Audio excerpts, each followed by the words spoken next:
This podcast is brought to you by the Washington State Department of Health. As we continue to listen, learn, and grow, we are amplifying Black voices and perspectives in an effort to start a new COVID-19 vaccine conversation. We're sharing stories intended to help us navigate this unprecedented time together and to co-create solutions in support of the Black community. Hear these stories at weconsiderwa.org. Geico asks, how would you love a chance to save some money on insurance? Of course you would. And when it comes to great rates on insurance, Geico can help. Like with insurance for your car, truck, motorcycle, boat, and RV. Even help with homeowners or renters coverage. Plus, add an easy-to-use mobile app, available 24-hour roadside assistance, and more, and Geico is an easy choice. Switch today and see all the ways you could save. It's easy. Simply go to geico.com or contact your local agent today. What's up? It's your boy, The Ted Smith. Thanks for listening to the Men's Room Daily Podcast. Want more? Check out the greatest podcast in all the land, The Podcast. Be sure to subscribe and listen to a brand new episode every Tuesday night. We return to the Men's Room with Miles and Thrill. 99.9 KISW. Our question, what is your medical condition, and can you explain it in terms that we would understand? 206-421-ROCK. Oh, let's talk to Joseph. Hello, Joseph. Welcome to the Men's Room. How you doing, guys? Hola. Hola, betiolas. So what is I just had bunion surgery April 2nd. Bunion? Yeah, if you guys know what that is, like a second sixth toe on your foot. It is, and it comes out right by your big toe, correct? Yes, it's very, very painful. How many did you have them on both feet? I do have them on both feet, but they would not do the surgery on both feet. They just did them on one, my left foot. Yeah, that's what I heard. My mom had that, so she had to do them one at a time. How do you get a bunion? Is it something is it natural? Do you have to do something? What? It just keeps growing, too. Yeah, it does. The reason why I had it is because the shoes I was wearing, I work in a cooler with -5 degrees, and the boots that I wore were really, really loose, so I could put extra socks on. All right. And that was the reason why I had to get it. And I got one on my right foot, too, that I got to get done. But I told my wife I'd rather get my penis cut off before I get the other one done. Yeah, apparently it's a very painful surgery. And you can't put any pressure on it. How long did it take before you could even put pressure on it to try to walk again? I got the surgery April 2nd. I'm just able to walk right now. Dang. Okay, till a couple weeks. All right. Yeah, that's not fun, man. I know. My mom was just absolutely in terrible pain when she got that. She did not want to go back and do the other foot, just like he said. Was she in pain when she had the bunion? No, it's really? not a painful thing. It's hard to find shoes that will fit, especially with women's shoes that kind of have more of a pointy toe. Mm-hmm. They don't exactly do like size E women's shoes, which is kind of what you need when that thing sticks out. Like a little bunion pocket on the side? So she wore really comfortable walking shoes and, she would wear men's shoes because they're wider traditionally. Yeah. So that was kind of how she got away with it. Okay. Now, do you know who makes the best wide shoes? No. New Balance. How would you know? A lot of people in my family have them. That's why you see. Really? That's why you see a lot of older dudes in New Balances because their tennis shoes actually come in widths. Huh? That explains it. Okay. I was wondering because you're right. A lot of older dudes rock New Balance. Yeah. Next time I see him, I'm like, you got wide feet, don't you? Big ass foot. What is your medical condition, and can you explain it in terms that we would understand? 206-421-ROCK. Hello, Brandon. Welcome to the Men's Room. What's going on, guys? Hola. So I have gout. Yep. Which is, gout. It's I don't know, everybody calls it the old man disease, and is surprised that I always have it. But basically, the uric acid in your body decides to crystallize in your joints. It makes it extremely painful to move that said joint. Do you have a consistent place where that pain happens? Is it like always in your knees, or is it ever in your elbow or anything like that? It is always in the joint of my big toe on my left foot. Yeah, big toe's the big one. I get it in like my ankle or sometimes in my Achilles, which is worse. Yeah, you can stand on it. Like for me, I can stand fine. Right. But every time you walk and have to like press up your foot, I mean, I can't even describe the pain. Huh, Jesus. And how long does it last when you have a gout flare-up? Well, so there's different medications you can take. There's one I'm supposed to take every day to help mitigate any flare-up at all. And then there's ones like an anti-inflammatory that I take when I get a flare-up. if I take the anti-inflammatory, then it lasts, 2 or 3 days. If I don't, it can last like a week and a half, 2 weeks. So it's almost the same as like antacid. So you can take a daily medication if you're going to get it or not, or you can just take a Rolaids or a Tums when you actually have heartburn. Yeah, it has a lot to do with your diet, too. So anything that has high counts of purines, so seafood, red meat, unfortunately alcohol, some vegetables, I was going to say, that stuff will make it worse. That's the other thing, too, is like if you get it, you got to cut everything out. Okay. So right? At least for a few days. And like, I always drink cherry juice, tart cherry juice. Oh, yeah. That kind of like will speed up the recovery. But I have cousins that will just still slug beers and eat shrimp. Just fight through it. But they'll have it for a month. Oh, no. So yours is like, 2-3 days maybe? Generally. But yeah, Okay. but back when I first started getting it, I didn't really know what I was doing. And I mean, it wouldn't be as painful, but it would be sore for like weeks. Right. So what is your trigger that you've noticed food-wise? Generally soda, and things high in high fructose corn syrup, soda, junk food. My wife and I don't really eat a whole lot of seafood or red meat, and we don't really drink a lot. So it's mainly that stuff. So if I get a flare-up, I'll cut out all soda and junk food for about a week, lots and lots of water, and then just like anything else that's inflamed, rest, elevation, ice, tie my work boots extra tight. I was going to say, do you need to take a day off when this happens? I haven't in a long time. I think the last time I took a half day because I couldn't walk. I couldn't lift my foot off the ground to even walk.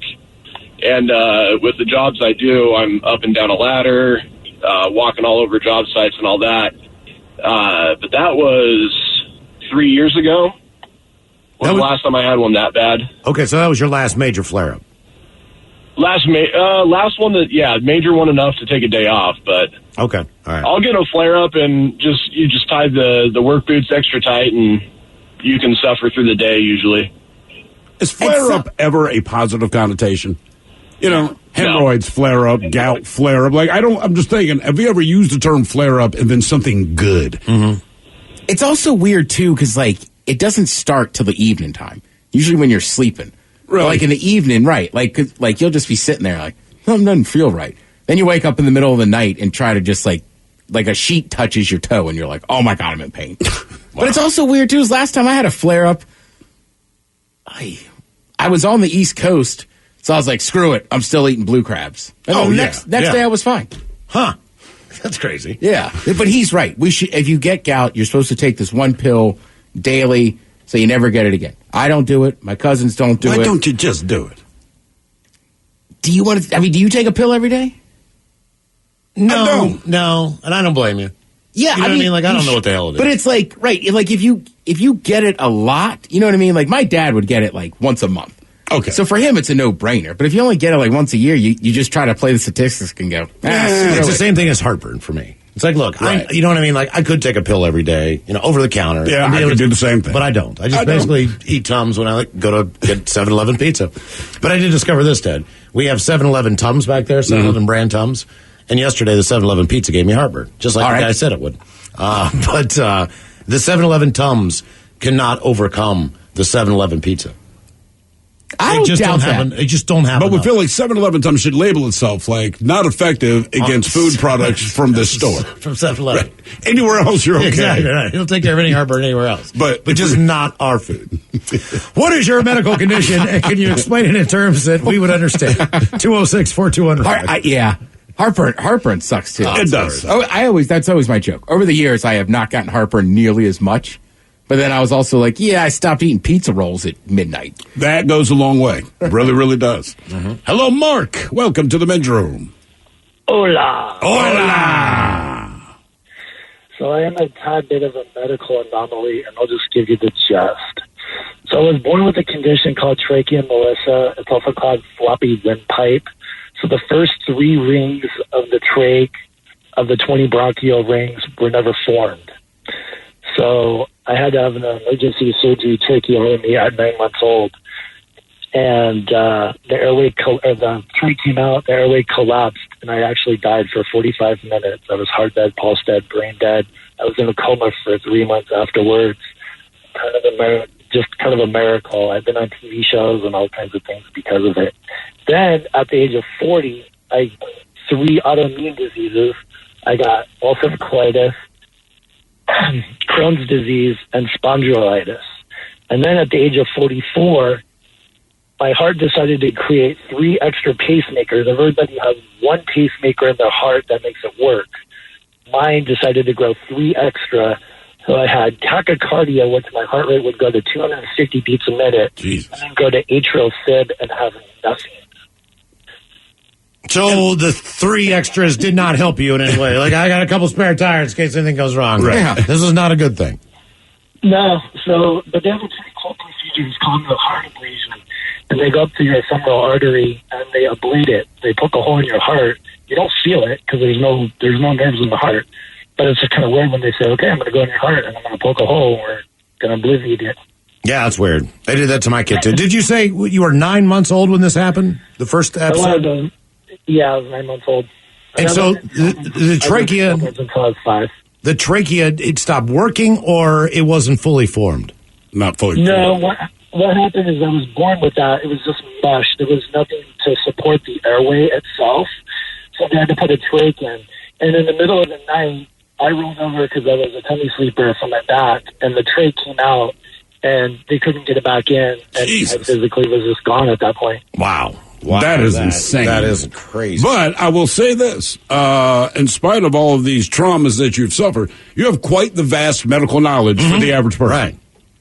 You clearly have learned a lot about the inside of the human body over the, because you're just rattling off terms left and right and how many pieces we have there. Just in case, how many times do you have to, how often should you go to the doctor just to be checked out in general? I just go to the doctor for my autoimmune diseases once a year for that. And then for my Crohn's disease, I go every 6 weeks. I get Remicade infusion. And that really helps with the flare-ups. I've not had a flare-up in over 2 years because of that. Okay. Did the doctors ever seem shocked when they see you again? Like, oh, you're still here. You made it for the 6-month checkup. Damn, Mark, good to see you, man. They are amazed that I can play ball and do everything that I do because people in my condition can't do those things. Damn. Okay. Jesus, man. That is a lot of crap. So, what's wrong with you? A little bit of everything. What is your medical condition, and can you explain it in terms that we would understand? 206-421-ROCK. Hello, Madison. Welcome to the men's room. Hola. Hola. So I have a kind of fun but also problematic condition called hypermobility. So what that means is I am double jointed everywhere, and also like my joints can easily be popped out of the sockets. Oh, okay. We see where the fun stops. Ooh, yeah. Well, it's not painful. Like my hip can just pop out and like pop back in, no problem. My jaw can pop in and out, my shoulder, everything. When you walk, can you bend your elbows backward and funny to make it look like they're flipping back just to mess with people? Well, you're not supposed to, because that's the thing too, is like I can just hyperextend my knee getting up and walking away from the couch. Damn. So man. I guess this has been since birth, obviously, right? Yeah. It really hit me more when I was like kind of 8 and getting into like growing pains and stuff like that is when they figured it out. Okay. I also get more stretch marks because, your skin is being stretched further than it's supposed to in certain directions and things like that. And like if I have a cold where I'm coughing a lot, it'll be like, oh, and you also get 3 ribs popping out. Jeez. Oh, no. Wow. Okay, all right. So what's the positive in this then? It definitely has its uses in intimate time. I was waiting for you to finish. I was trying to get in there. Because I was going to ask, but I'm glad you brought it up. Delicately explain to me in what way? My jaw can dislocate. Nice. Okay, that's great because I have macrophallus. My hips, yeah. Mm-hmm. Your hips, yeah. And I'm very flexible. Did you put this on your dating profile, or did you tell your husband this when you guys were dating? Well, why do you think he put a ring on it? Okay. By the second date, he proposed. What's this, Pop? Now, third. Come on, I have standards. Did you tell him that he might be in for a surprise, or did you wait till you're having sex and then break out some of your crazy moves? I mean, come on, you gotta have an ace up your sleeve, right? We don't. I mean, I don't. I don't either. But give me one, but please. Yeah, I mean, like, it does suck because you get more stretch marks and stuff, so it's like, you're like, but who is it? Cat Williams was like, you're a tiger, baby, that whole stand-up. Well, like when you pop something out or whatever, how long does the pain last before you have to put it back in? Does it linger if you twist your knee or something like that, or is it temporary?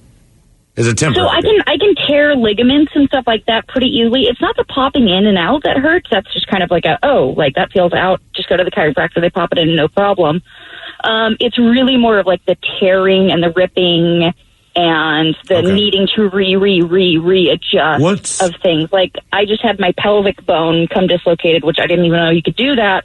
And Neither then, did I your had husband. nerve problems all down my leg, and had a hard time walking for like a week. From a physical standpoint, what could you not do, or could be more dangerous than other things, like bicycle riding? I'm guessing that's kind of low break impact. dancing. I mean, is there anything? Swimming. Going to the gym. Like, what is something that is kind of problematic in your world? I mean, you see a lot of people who are either gymnasts or ballerinas or things like that with this condition. But you really have to be careful that you're strengthening as well as flexible. So lifting and stuff like that is great, but just walking down the street, you can tear something, hyperextend something. It's being mindful in your movement. Well, let me ask, when you say like a lot of gymnasts and ballerinas, and it makes sense, might have this condition, is that in a way kind of their secret weapon? Is it one of the things that helps elevate their game a little bit?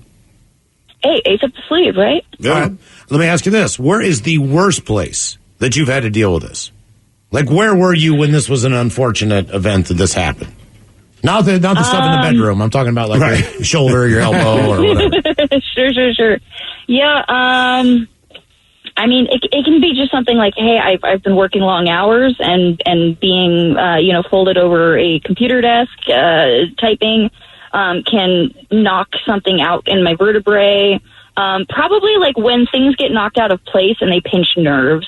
Okay. Is the worst. Yeah. The tearing and stuff, you'd be used to that. Okay. You get used to the tearing. Oh, God. And what is the freakiest thing you can do? Again, not in the bedroom, but like if we're sitting at a restaurant and you say, I'm double jointed, what's your other ace up the sleeve as far as this is going to freak him the hell out?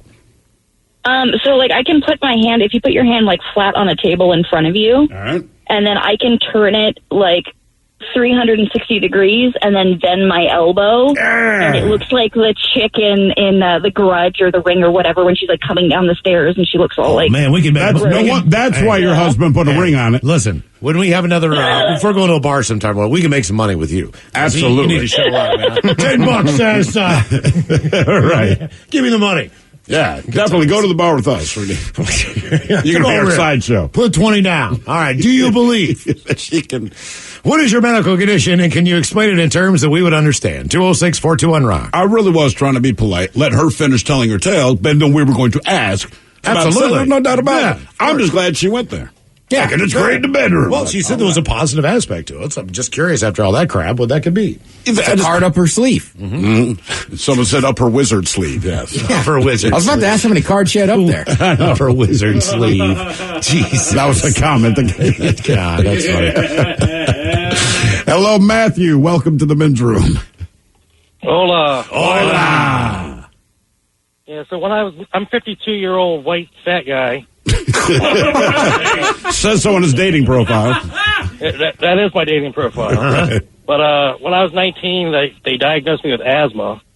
And I'm like, I don't have asthma. I can't breathe all the time. And then that led into, you have a vocal cord dysfunction. I'm like, I can talk just fine.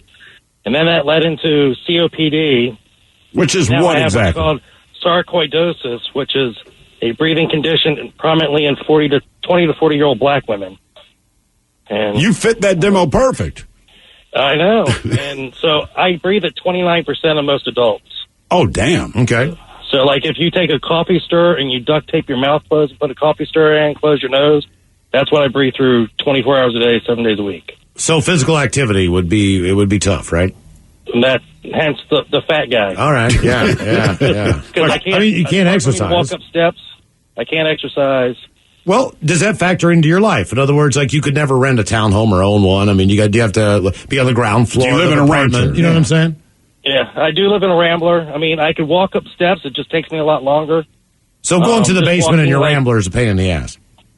What was that? So going to the basement in your Rambler is not a fun thing.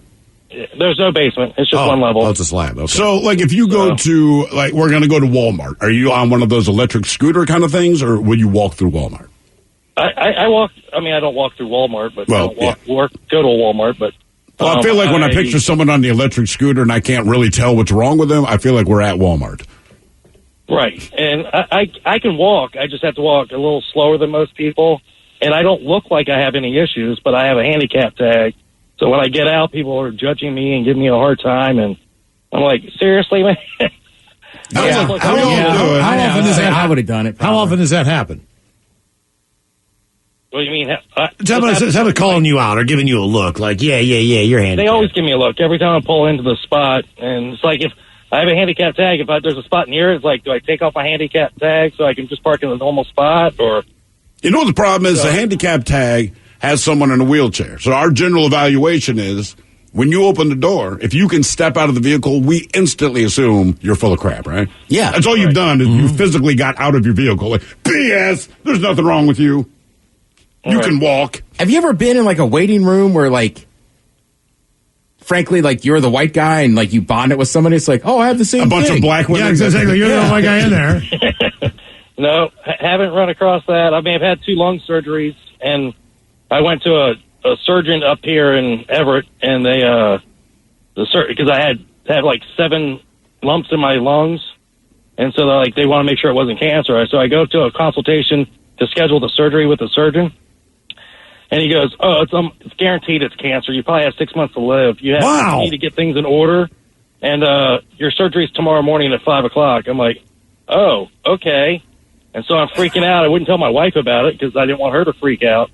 So I go through the surgery, and like 2 weeks later, I get the diagnosis back.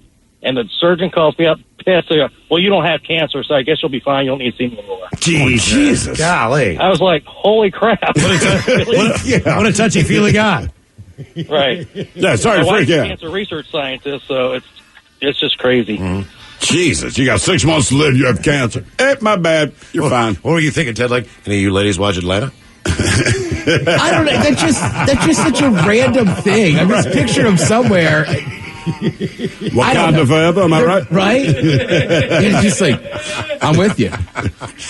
What is your medical condition, and can you explain it in terms that we would understand? 206-421-ROCK. This podcast is brought to you by the Washington State Department of Health. When we think about the COVID-19 vaccine hesitancy in the Black community, let's remember, it didn't happen by chance. It's justified in history. But the will to change the narrative is strong today, and our people are lending their voices to the conversation. We're sharing our stories and the reasons that made us choose the vaccine so we can lead the way for others to make a well-informed choice too. To hear our stories, visit hereforuswa.org. Geico asks, how would you love a chance to save some money on insurance?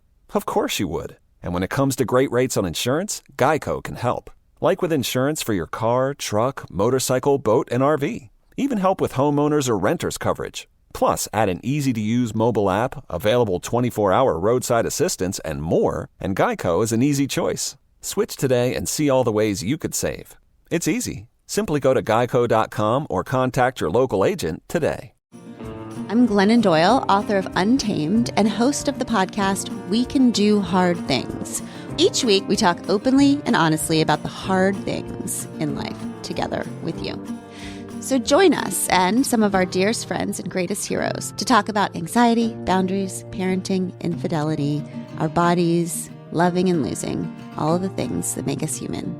Listen to and follow We Can Do Hard Things on Odyssey and everywhere you get your podcasts. 99.9 KISW. The men's room is in progress.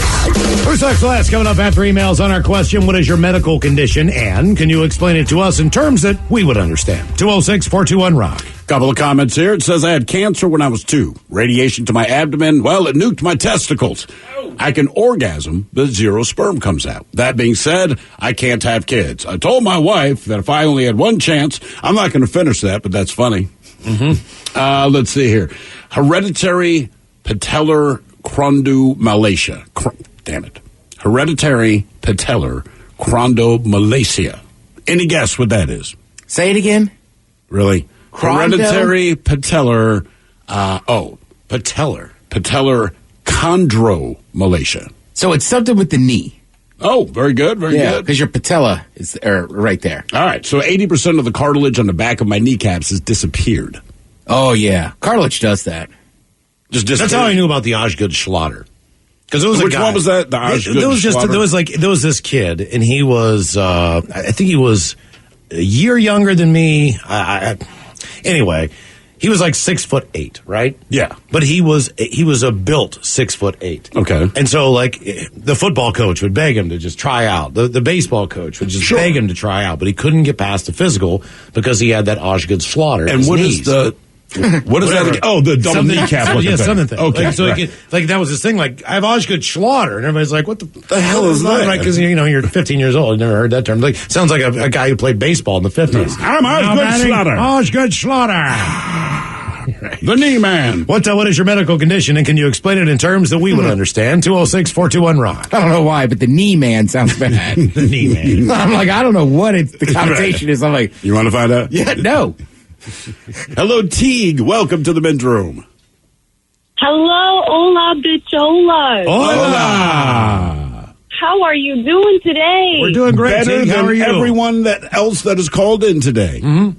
It seems like it, doesn't it?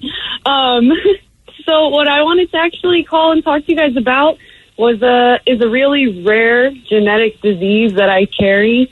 It's a kidney disease called Gittleman syndrome. Gittleman's? Basically, yeah. So basically, my body cannot retain the absorption of salt, potassium, or magnesium. So I always have dehydration symptoms. I'm always having really palpitated heart rate and all that stuff. I do take medication for it. I used to take up to 24 pills a day. Wow. That's a lot. How bad did that make you feel? Oh man. So when I was really young and was unable to take pills, because I'm actually the youngest person to ever be diagnosed with this. Congratulations. What did they give you?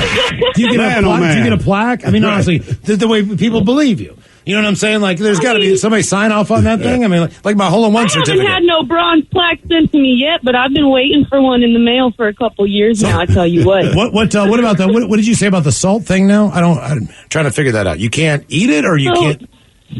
I can't retain it, so I can actually eat quite a bit of salt. More than the average human, and I still suffer from low blood pressure and stuff like that. Huh, interesting. So I can have as many bowls of ramen and all that good stuff that I want because it doesn't affect me in any sort of way, negatively. But your metabolism is being slowed down by this, correct? Surprisingly, my metabolism, I don't know if maybe it's just part of, my genetic disposition, but I haven't had any issues, keeping weight off or anything like that. If anything, I have issues keeping weight on. All right. Do you have a lot of things that are teague in your home, like that dark greenish blue that you would find at the bottom of the ocean? Do you enjoy the color, or is it just the name? My dad gave me the name. He named me after his favorite radio show host's daughter. Back in Illinois, I don't even know what the talk show's called. That is an odd thing. That is a weird one. Yeah, okay. I think of but something. Yeah, I guess it's his favorite talk show host. It's their daughter, and they were talking about her on air one time, and it was back when my mom was pregnant with me, and they were like, "Oh, that's the one." Oh, that's interesting. There you go, radio. Naming babies exactly. for naming babies for colors. You call us, man. We'll tell you what to name your kid. You're pregnant, give us a call. Oh, yeah, I'd love to do that. Oh, man, I'd love it. Yeah, we'll pick the name for your kid. For a whole day. You know what I mean? Because parents struggle with that. Right. You go back and forth. I want the family name. You don't like this one. We got just call here. We will help you name your child. It'd be a good job to have in a hospital, too. But just the the baby pops out. Baby namer. I'm just down in the lounge. Based on looks. Yeah, I'm just drinking beers, watching sports, and they go, "Ted, we need you." I walk in, I go, "I don't know, it looks like a Harold." Right. It's a girl. Thanks, Ed. Oh, yeah. It's Harold the girl. Yeah. Harlowen. What's somebody help? Heather. Heather, there you go. That looked like a little Heather. Ronnie, how did you get your name? This guy walked in. This drunk dude who works at the hospital comes in, points to the kid, and names him. He looks like a Ronnie. What is your medical condition, and can you explain it in terms that we would understand? 206-421-ROCK. Oh, that's a strange one. Come, Chuck. I got bad news. That's a Gertrude. Oh. I know you don't want that news, but your baby's ugly. So I got to give it an ugly name. No offense, I know you said a baby, but I'm looking at her. We're going to call the baby Mabel. Just saying. Now, granted, I base some of that on what I'm seeing with the mom over there, but I think Mabel's going to fit. Yeah. I think we all understand what we're looking at here. Right. Maybe next kid put on a little makeup. Oh, Jesus Christ. Yeah, that's a Mabel. Why were you named Mabel? Because your mom looked so horrible the moment that she gave birth to you. According to who? The drunk guy. The drunk hospital guy. I don't even know why the hospital pays him. Oh, they don't. Oh, God, Harry. No, that's not the name. Hello, Evan. Welcome to the men's room. Evan, close enough. Hola. Hola. What's your name? Devin. Devin, welcome to the show. Well, Ted would have named you Evan. That's all we're saying. Looks like an Evan. Looks like an Evan. Looks like an Evan. But he's also going to be a D. Yeah. Call him Devin. No. This Evan needs a D. Oh, dear. More than you know. You know what? Devin, you're back. Yeah, that's right. Yeah, all right. So I got gallstones and kidney stones. And do you pass them frequently? The gallbladder got removed, so that's not a problem anymore. The kidney stones, I got one brewing right now. You do? How do you know? Lucky you. Because do you have a hard time urinating? No, a massive amount of pain. And then blood comes out. It's really fascinating. Oh, damn. What do you mean by fascinating? Like, wow. He has a bloody penis. That is fascinating. You put more of a positive spin on it than I might have, but I see what you're saying there. So, alarming and painful, but, I'm used to it by now. I go, oh, dear, a stone. All right, so what is the difference between a kidney stone and a gallstone? Or are they both the same? It's just literally where they're located. Well, they're unrelated entirely. I'm just lucky to get both. Call me Rolling Stones. Really? Did they have it at the same time? Thank goodness, no, because that would have been a nightmare. I had the gallbladder removed 8 years ago, and the kidney stones are just an ongoing issue because they can't really pull those. Now, do they just, if you have gallstones, is the go-to move to remove the gallbladder? If they do not pass, then they're just going to pull the whole gallbladder. I got to ask you this, Devin, because as much as you hear about appendix being removed from people and all these other things, gallbladder is something that I've heard, but I don't really understand. But apparently, you don't need one. So what is it there for? If you can live a gallbladder? Yeah, you know what I mean? Like, what is its major function there where you're perfectly fine without it? Do you know? Oh, yeah, definitely. So the gallbladder, it stores bile, which helps in digestion of, like, fatty foods and, like, lipids and fats, etc. And what happens when it makes stones is that bile and that digestive fluid just kind of congeals and makes a happy little rock. And if they get big enough, they're going to get stuck in your bile duct and cause you all sorts of pain and grief. Okay. And bile is the same stuff like when you got really drunk when you were 20 and your dry heaving hair was the yellow stuff that came up, right? A really similar liquid. Okay. All right. So yeah, that's my only interaction with bile. You wake up, your eyes are there. You look like you got like a prostate problem or something. Man, I don't remember the last time I dry heaved. I mean, actually, I do remember the last time I dry heaved, but I mean, it had to be 30 years ago. Mm-hmm. Oh, it's terrible. You wake up in the morning, you look in the mirror, you look like Marty Feldman. Eyes about to bug out of your head. You're like, oh, yeah. Hey, by the way, Ted, you should know, someone here, they say, I work with a Mabel. She's a smoke show. No way. So what way. Then what you have to do now with this information, you have to go back into that hospital room and say, look, I still think your baby's ugly, but we can't name her Mabel. How old is Mabel? Well, no, we can name her that, and then her middle name will be Lean. Maybelline. Maybelline. All right. That should be true, right? What? How old is this Mabel? Would you guess? Smoke show's got to I work with Mabel. Man, here's the problem, right? When I hear the name Mabel, I assume you are 70 years old or you're a horse. But if she's a smoke show, 20s, 30s, maybe somebody's gonna say it's a family name. It was my grandmother's name. It's got to be. Well, that's the problem with like smoke show in that term. It depends on your age. Sure. Right, because like we were saying that wasn't today, right? There's women that I will find attractive. Like, man, she is so hot. But if you're in your 20s, you're going to be like, dude, she's like 40. Yeah, I know. So am I. Right. What is your medical condition, and can you explain it in terms that we would understand? 206-421-ROCK. I'm going to get her grandkid to beat your ass. Her grandkid, Mabel. Hello, Tracy. Welcome to the men's room. Hola. Hola. How are you guys doing? We're doing great. How are you doing? Awesome. Okay. Awesome. So when I was pregnant with my daughter, I had a normal pregnancy. An undiagnosed problem cropped up after I delivered her. Instead of the placenta growing into the lining of the uterus, mine was over aggressive and grew into the muscle of the uterus. That is a very aggressive placenta you have there. I guess that ain't coming out. Well, we didn't know that. So when they tried to deliver the placenta, the doctor pulled everything inside out. Oh, like a sock in the dryer. Exactly. Okay. Well, Tracy, you've inspired the name of my next band. It's going to be Aggressive Placenta. I like that. That is a punk band if ever there was one. I mean, I do recall when I had pretty severe hemorrhoids, I'd just shove it back up in there. So what did they do? Well, I had not had any pain medication at all. I had delivered her without any issues. And so they wheeled me down to the surgery suite and knocked me out and put everything back together. Okay, so everything is just the same as it was. Yes. So you're not Humpty Dumpty? No. No. Now, what about, did you have another child? No. Yeah, I wouldn't either, man. I was going to say, because is that something that could happen again, did they say? Yes. Yeah. Did you miss the aggressive placenta? She is the most aggressive placenta of any woman I've ever known. But do you feel like you have a brand new unit? You know what I mean? Like, you feel like they went in, they gave it an overhaul. You know what I mean? They put it back together. It's not new. It's just been cleaned. It's like when you get like an old car and they redo it. You know what I mean?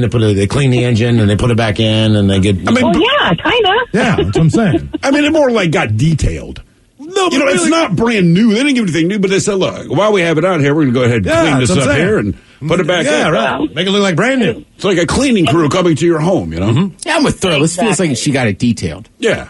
You got your vagina detailed. Okay. The unfortunate thing is when they pulled everything out, I started to bleed, and so I lost probably about 70% of my blood. Oh, my God. 70%? So, how are you I was alive? starting to check out, yes.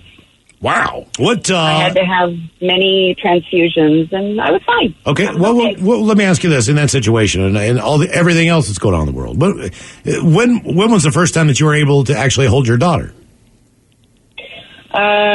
She was probably about 3 days old. Okay, so that had to be weird for you, right? Yeah, totally. Because you're ready to breastfeed. Her vagina fell out, and you just had a kid that you haven't seen. I would say this is weird. Yes. Very weird. What do they call it when the whole kid and caboodle rips out and it's just one giant... the episiotomy? Yeah, but that's when you... That's intentional. Right, so, when the whole thing just... Episiotomy. Yeah, I don't know. The whole thing just... You ever heard that, Tim? Sometimes you can see it in my eyes. I'm like, that happens? That happens, yeah. Not often, but it does. Right, like where the two become one. You know what I mean? The two become one. You're saying if she's having a baby, that can happen? Correct. Yes. During delivery, right. Okay. Oh, no. Not just randomly on an airplane. I don't know why. I thought it just... Oh, God. What just happened? Like, that happened? At Red Lobster? Right. Jesus. During birth. Just sitting at Red Lobster and exploding. Oh, my God. Talking about a prolapse, Miles? I believe that might be the prolapse. I might not want to know. What is a prolapse? What's the definition of that? I don't want to say it. Yeah, that's what I'm saying. I might not want to know. Don't show me the picture. Just read it. I do not want to see picture. Google does not have images. That's a bad word for it. Prolapse sounds like a golf ball, Miles. Yeah, exactly. Try new prolapse. Extra distance. Extra spin. What is your medical condition? And can you explain it in terms that we would understand? Oh, no. Here comes the prolapse. This is what you're talking about here? When this happens? Oh, God! Jesus Christ, Mike. You should try prolapse. I did not want to see that. Do not Google that. Do not Google that, man. And if you do not hit images. You are warned. What is your medical condition, and can you explain it in terms of I'm changing my dinner plan? terms that we would understand, 206-421-ROCK. That was disturbing. Maybe I'm not going to have beef tonight. I'm not eating anything. By the way, we got word on Mabel. How old do you believe Mabel, the smoke show, is? 27. I'm going to say 31. 27. Ted, you're the closest without overbidding. Mabel is 33. Huh. Ooh, I like that Mabel. I like that Mabel. Hello, Paul. Welcome to the men's room. Hola, bicholas. Hola. So I was very recently diagnosed with a craniofacial underdevelopment. Does that mean you got a teeny tiny face? Or you just look weird? I was thinking about teeny mouth guy. Yeah, I was thinking about you, teeny tiny face guy. You guys. Teeny tiny face guy. So you got like a small like nose or small size fit a cap? Do you wear like a 3? Yeah, not quite that small. Actually, it started off with a tongue tie that I went to the dentist to check out, and they were like, "Wow, your jaw is actually extremely narrow." Huh. So you have a small mouth. Narrow jaw. That'll work for you if you go to prison. Narrow jaws. What do you mean narrow? I mean, if I'm looking at your face, would I be able to tell by looking at you that you have a narrow jaw? Probably not, unless I went to put on your hat and it sunk down, and you're like, "Oh wow, your face is extremely narrow compared to mine." So it's not small; it's narrow. Yes. Okay, back in the day, 7-Eleven and their slushies, they had these little baseball hats, and you could get a slushie filled with your favorite team. Could you wear one of these? It'd be close. It'd be a close fit. All right. Yeah, you get the soft serve in there at the Mariners game. But then you could wear it. Could you imagine? Then you can put it right on when you're done. Yeah, exactly. What a deal. 2 for 1. So if you got it, can you grow a beard and make it seem not so narrow, or does that make it more narrow? No, I could grow a beard and it would look fine. Okay. My wife doesn't want facial hair though, so there you go. She likes that narrow face of yours. Yeah. So sounds narrow-minded. Like if you're cooking and you have like a serving size spoon and you're stirring your sauce, you can't really taste it with that, can you? Because you can't get it in your mouth. No, not at all. For real. The weird thing, I think the most annoying thing is that I can't because of the tongue tie, I can't lick the bowl either. So I'm screwed either way. So if you do get one of those ice creams at the Mariners game, what is the food that is the most difficult for you? But based on this, is there anything like that? Does that even correlate? No. Okay, so you can eat it with anything you want. Now, do you have? How long does it take you to eat corn on the cob? Are your eyes closer together? Now, are your eyes closer together? No, okay. Everything else is fine. Everything is normal. So it's symmetrical. It's just narrow compared to other people. Does that make you look like you have a really nice jawline? You know what I mean? Like you're a chiseled dude because of that? Oh, yeah. Yep. All right, I'm not trying to be mean, but basically you're like Quagmire from Family Guy. But you're not being mean. I mean, God damn. Yeah, I'm not being mean. It's like Dudley Do-Right. Right. I can see how you'd go there, yeah. All right. That's cool. Giggity. Well, there you go. That's cool. I'm not being mean, but you're like Quagmire. I'm just dying laughing and saying you look like Quagmire. I'm just thinking about being able to use that hat when you're done eating. I know. Yeah, but he can't lick it. He can barely get it in there. It's still sticky. How much just for the helmet? What is your medical condition? And can you explain it in terms that we would understand? 206-421-ROCK. Why is it we find everything to do with small facial features so funny? I'm like you use a hair tie for a headband. See, the eyes together don't get me. It's the eyes real far apart that drive me crazy. You ever seen somebody like that looks like a lizard? Yeah. Eyes real far apart. No matter where you walk, you can't figure out what's going on with him. You're like, oh, yeah. Eyes are real far apart. You could fit 4 more eyes in between those two eyes. Those two. Yeah, that is incredible. You don't even need to go to IMAX. Have you ever seen a whole family like that? Yeah, it's so weird, man. Like all of them are all. It's like super 3D, right? It's like 5D. Hello, Colleen. Welcome to the men's room. Hello. Hola. Somebody points out haircuts are cheap for that guy. Mm-hmm. Doesn't have to use so much of his razor. So what is wrong with you, Colleen? I have something called polycystic kidney and polycystic liver disease. It's called PKD, PLD for short. All right. What that means is basically I have thousands of cysts in my kidneys and liver. People with PKD can have kidneys that weigh almost 30 pounds. Good Lord. So what is your favorite shot if you go to the bar? I mean, you taking Jack Daniels, Jameson, what is it? Oh, my gosh. Yeah, I don't really drink anymore. I figured you can't. So does it cause you discomfort? Is it something that you're physically aware of, or it's only really brought up? Yeah, definitely. So it just kind of feels like you always have like this pressure. Body just doesn't quite work as well as it should. And then the main issue with PKD is that, your kidneys eventually fail. So I'll be looking for a transplant probably in a year or so. What's that process like? I guess you haven't started yet, but based on what you need and everything else, I'm sure you've got an idea if you have a normal type of, transmittable or whatever the hell, transferable kidney. It's pretty new for me. I've had this disease for about 18 years, but it takes a very long time for your kidneys to get to the point where you need a transplant. So I'm just getting to that point now. So I've been starting to talk to the doctors about it. And, what that means is, I'll need a kidney and a liver for me, and they will likely leave the diseased kidneys in. They may take them out, but they'll take the diseased liver out and then put in a new kidney and liver. And it's about 6 months recovery time and probably a year or two on the wait list. But but if they leave the diseased kidney in, there's no threat that will somehow infect the other kidney? That is correct. It's a genetic disorder that causes these cysts, so the new kidney will not become. Well, I'm glad to hear that. Do you think the new kidney is going to stare at the other kidney like, what is all over you, man?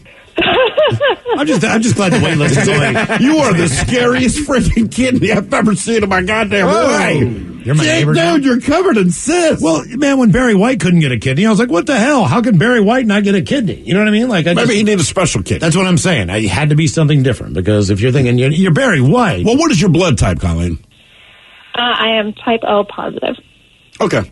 All right, that helps. I mean, if you're in like the AB negative stuff, that's what it's like. Yeah. It's kind of, I was asking about the availability of the said kidney. But here's the thing, what's weird about it, right? So the kidney transplant waiting list is the longest waiting list for any organ, right? I mean, and it runs deep.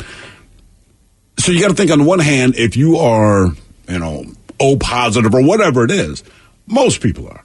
But that means when these kidneys come up, you're never going to move forward in line. If you're like AB negative or something, if an AB negative kidney shows up, man, I got to think you're one of 8 people on that entire list. And you get moved up. Yeah. Okay. I mean, I don't know which is better or worse, but... Does part of it just have to be where you live, too? Like, is there a kidney available in your area?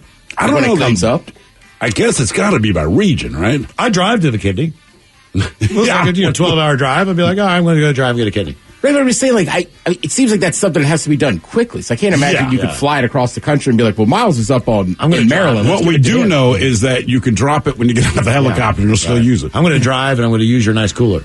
The Yeti. That way the ice stays cold. Yeah, it'll keep it good. What is your medical condition, and can you explain it in terms that we can understand? We'll take a break, come back with your emails right after these.